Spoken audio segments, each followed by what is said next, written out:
There should be so many gurus. Srila Prabhupada once said that we should have gurus in every neighborhood. What happened? It was in the embassy area of Paris or Rome, I don't remember. And you're seeing all the embassies of different countries. And one devotee walking with Srila Prabhupada said enthusiastically, "We should also have our embassy in every capital city of the world." Prabhupada said, "Why? Why in every capital city? We should have it in every city, in every neighborhood. We should have gurus in every neighborhood." Guru means someone who preaches Krishna consciousness. That's a definition given by Chaitanya Mahaprabhu, or an indication.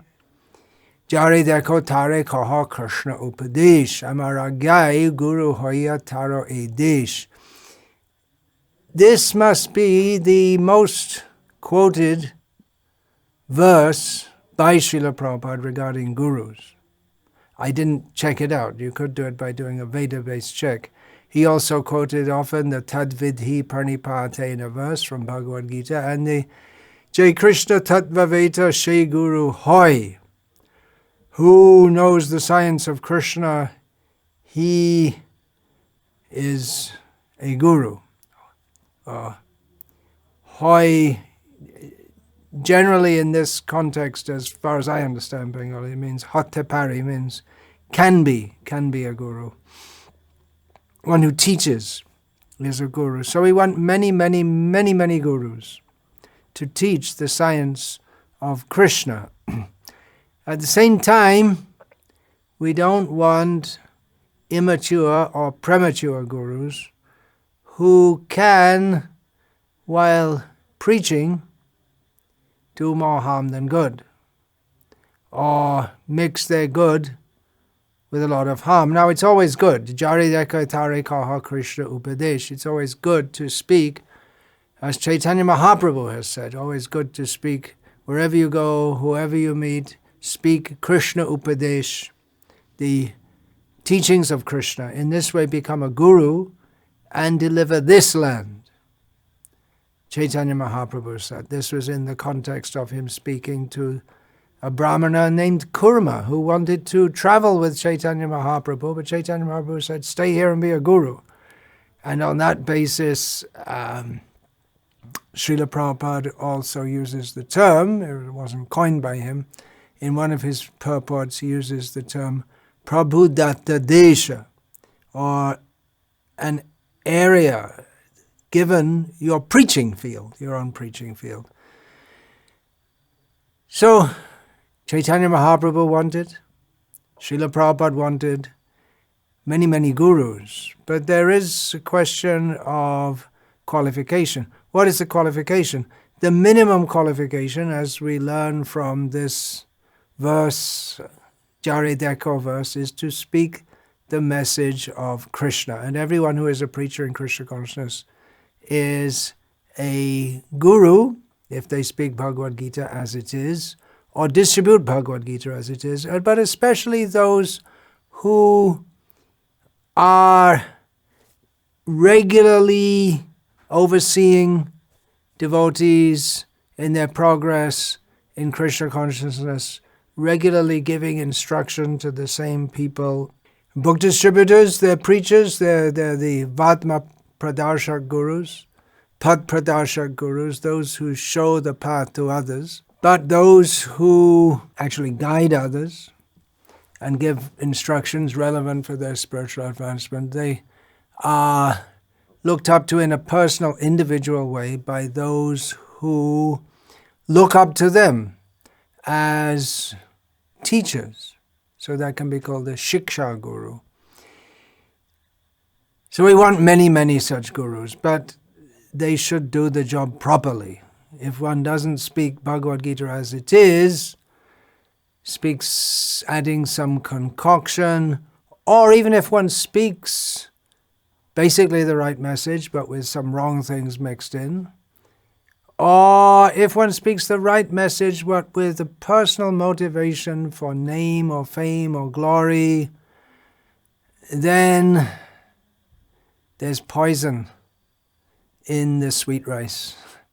The poison of personal ambition. That's Srila Prabhupada used exactly that word, poison, in relation to personal ambition. And as much as Chaitanya Mahaprabhu said, on my order be a guru and deliver this land, he also warned against this kind of poison. Labh puja pratishta adi jato upashaka gon. This is from Chaitanya Charitamrita. Chaitanya Mahaprabhu warned that while watering the seed of devotional service, one may also inadvertently water the seeds of the weeds which look like devotional service. And he said, Nishedacha kutinati jibe hingshan labha puja pratishtadi jato upashaka gon. Chaitanya Mahaprabhu gave some prominent examples of that. Forbidden behavior. Therefore we have 4 regulated principles. Minimally. Kutinati, deceitfulness. Jibe hingshan, being cruel, violent to other living beings or even to oneself. Bhaktisiddhanta Saraswati Thakur said that to stop the preaching of Krishna consciousness, that's the worst violence. Then the next words are much quoted. Labh puja pratishta, name, fame and glory, or monetary gain, position and prestige. These are very dangerous. And kutinati, deceitfulness. If one is interested in material gain, position, recognition, which do come to a preacher, generally speaking, these things will come to a preacher, especially one who is involved with people who look up to him as a teacher, and that means he has to look down at them in some way. Of course, a real guru never thinks he's a guru. He thinks I'm the servant of others. But to teach, one has to take a superior position. So if one is harboring desires for name, fame and glory, material gain, maybe monetary gain or other forms, position, recognition, you don't want to show that, because then people will see you're not much of a Vaishnava. So one may adopt kutinati. Kutniti is another way of saying that. It means deceitfulness.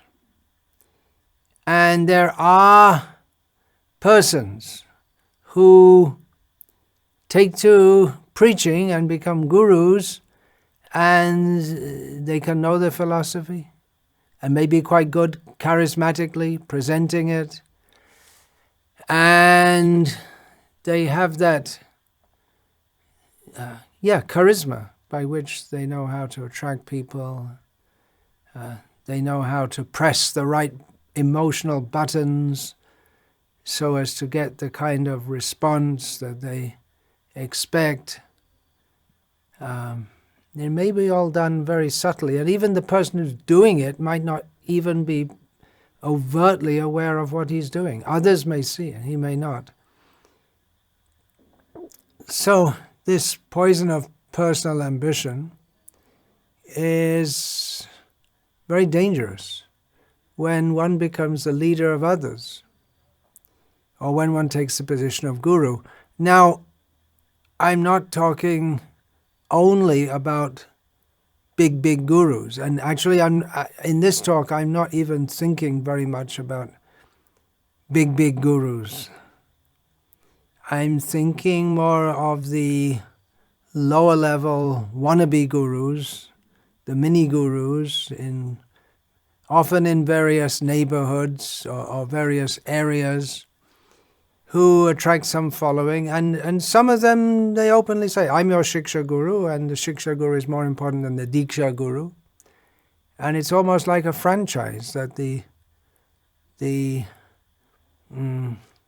initiating guru goes around and initiates, and then the local Shiksha guru acts in a very high-handed way and takes a very dominating position over others, even though in many cases they may have themselves have never had much training and they don't have much sadhana. And another phenomenon now is the internet preacher, who, even without going anywhere, can influence others. Now you could be saying, well, hey, who the hell are you to talk about this? It's just what you're doing. Yeah, it's dangerous for me. I'm preaching to myself also. But I'm speaking on this topic actually because I was in a discussion with some devotees who felt that, well, we should discuss these things openly, although it's not a very pleasant subject. Vishnu Sahasranam, I regularly speak on. It's very pleasant to speak on, to meditate on. Even it takes quite some time to prepare each talk, and meditating on and looking up Shastric references. It's very transcendently pleasing to speak on Vishnu Sahasranama. It's not so pleasing to speak on this, but it is sometimes necessary to speak on subjects which are not very pleasing to hear, but which need to be said. And I'm speaking here mainly to my own disciples. So please don't take it that I'm on a campaign of blasphemy against everyone. I was requested by some of my leading disciples to consider discussing this issue, the phenomenon of mini gurus who do have some attractive qualities and are able to attract people, but at the same time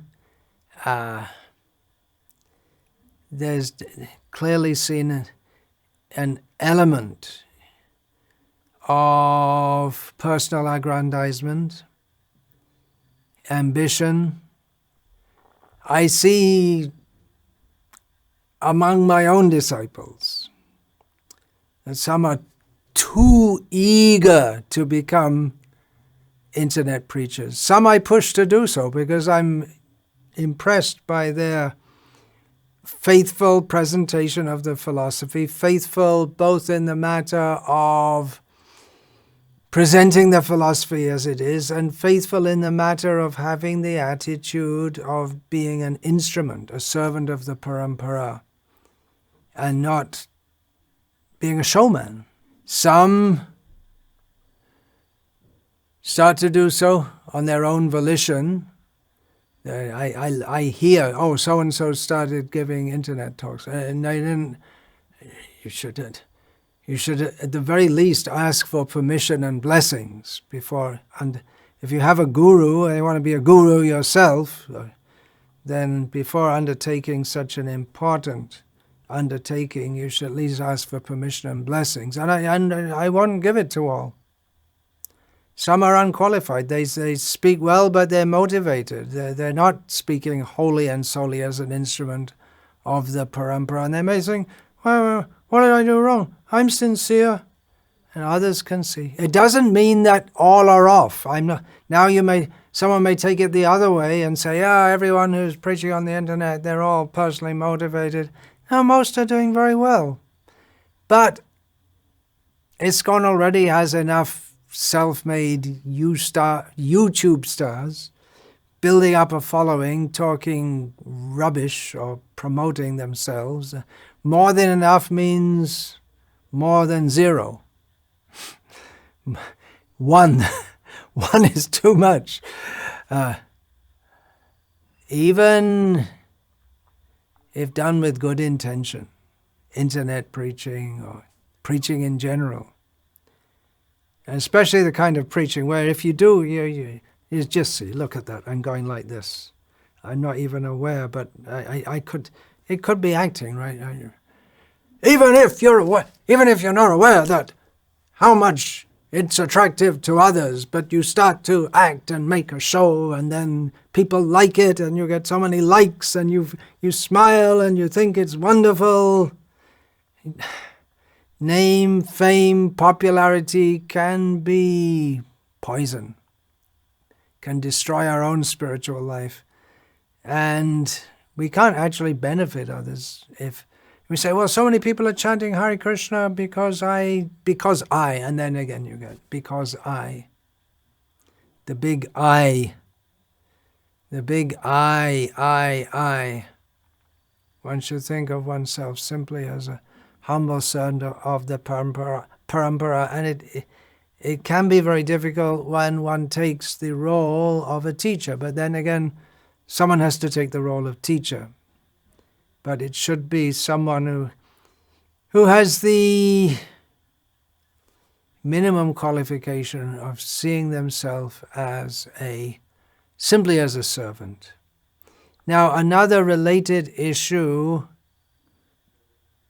I've been asked to address is some disciples of mine again, and it's not everyone, it's not very many, but there may be some, otherwise this matter wouldn't have come to my attention, who, as I'm told, try to imitate me in the manner that I sometimes speak on issues within our movement, such as this whole series of talks on guru issues. It's a very delicate topic, and it's not meant to destroy the guru institution, not at all, just the opposite. And it's not meant to present that all gurus are wrong or any such thing. But it may be that there are some who try to imitate or impersonate, so I'm told.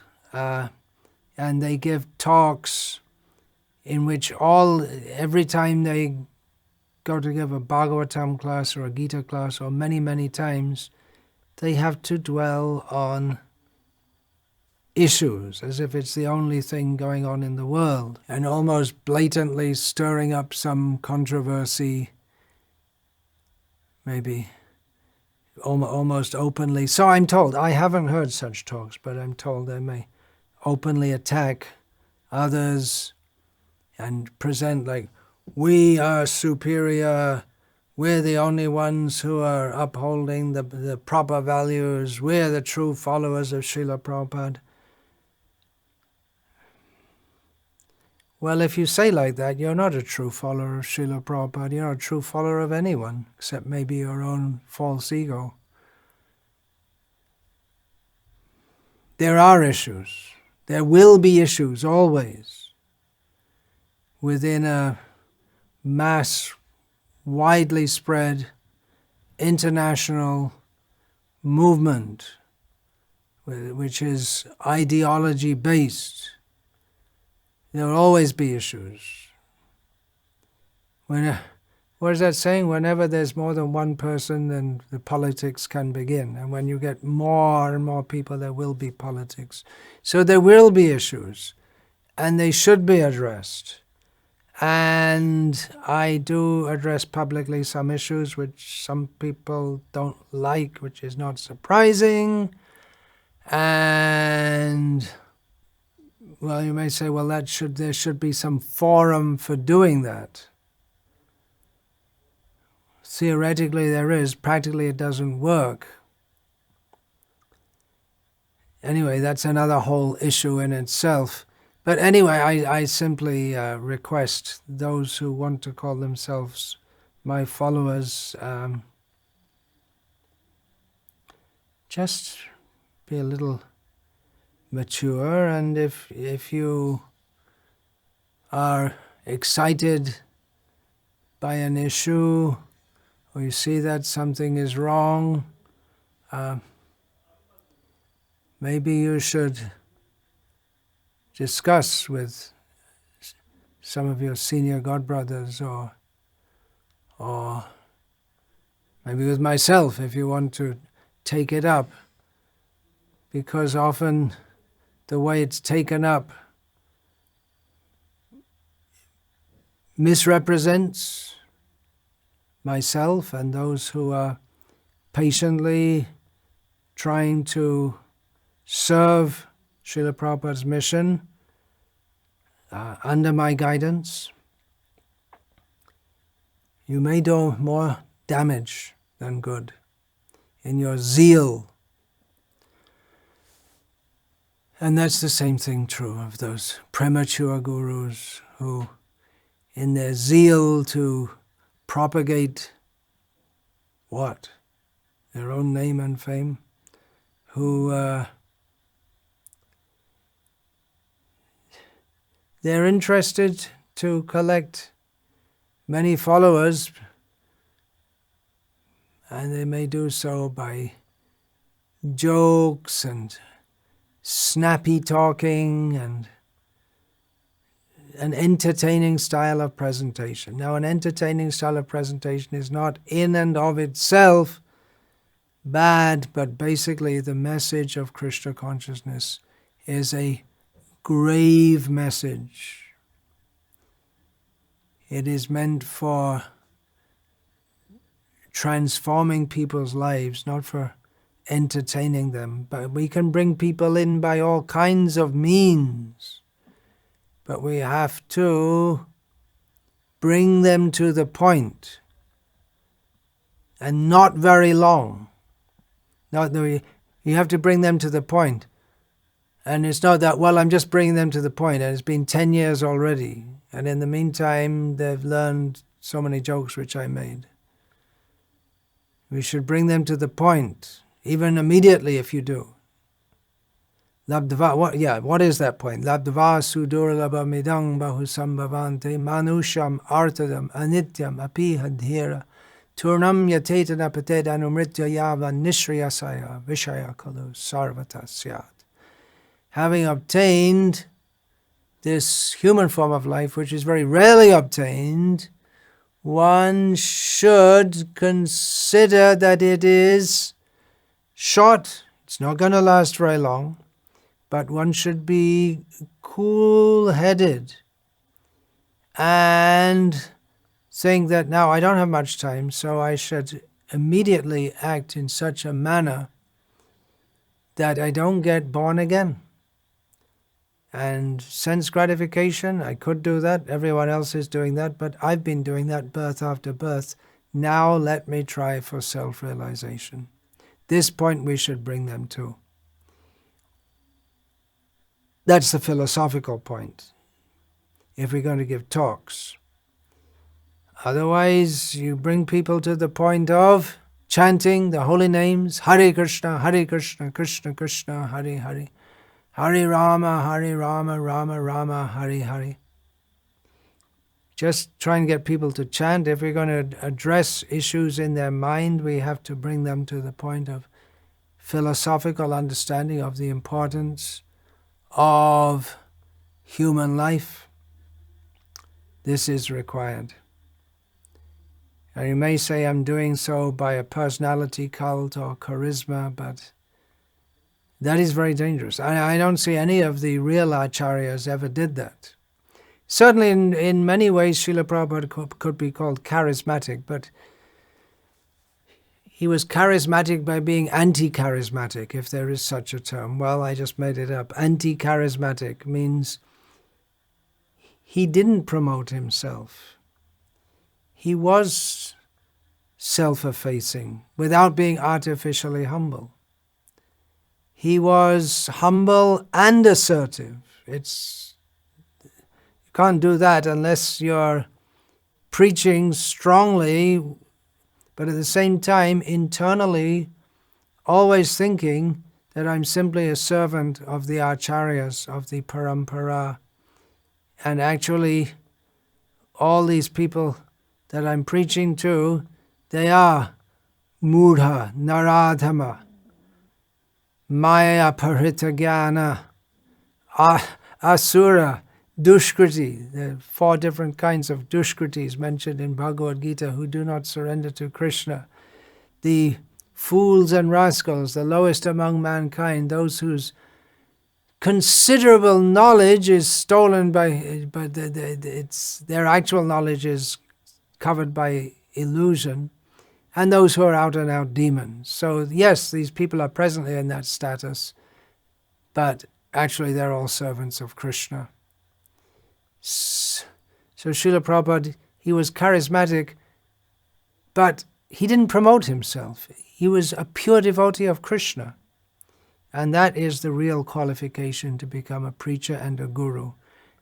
We can't wait to become absolutely pure devotees because preaching has to go on and the parampara has to go on. And if you wait until I'm completely pure, well, one who's really pure doesn't think I'm really pure.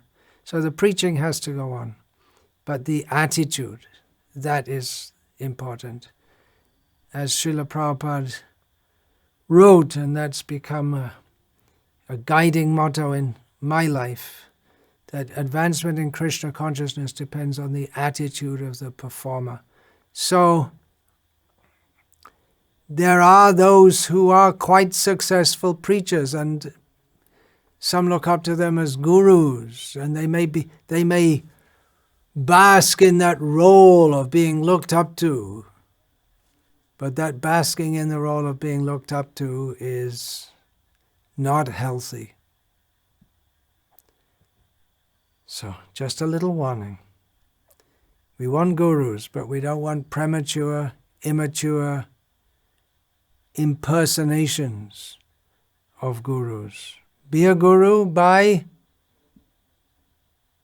speaking the message as it is, without too much frills and entertainment, self-promotion. Do it as a service. We're servants. I hope that's clear. If it's not, well, what can we do? It's my duty to speak. Vancha kalpa tarubhyascha kripa sindhubhya evacha patitanam pavanebhyo vaishnavebhyo namo namaha. Dante nidhaya chunakang padayo nipatya kritvacha kaku shatameta daham bravimi. Hey sadhava sakala eva vihaya durat Goranga chandra charne kurutanuraga Parivadatu jano yatha tata va Nanu mukaro navayang vicharayamaha Hari rasa madira madati mata bhuvi vilutama nartama nirvishama. Hare Krishna, Krishna Krishna, Hare Hare, Hare Rama, Rama Rama, Hare Hare.